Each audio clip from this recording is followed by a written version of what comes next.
Magupit. Ayan. So, meron tayong i-unbox. So, ito ay isang labahan, no, na ginagamit ng mga barbero.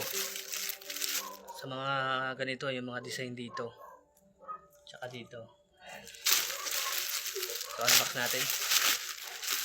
So, nabili ko lang siya sa halagang 25 pesos.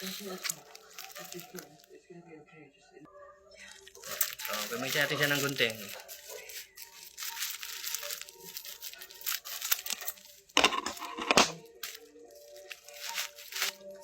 Yan. Hindi ko alam kung may ano na to, may kasama ng blade.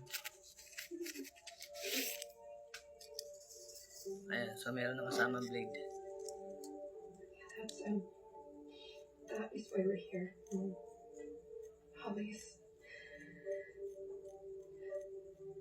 She's missing. Ayan. So ganito yung ginagamit, no?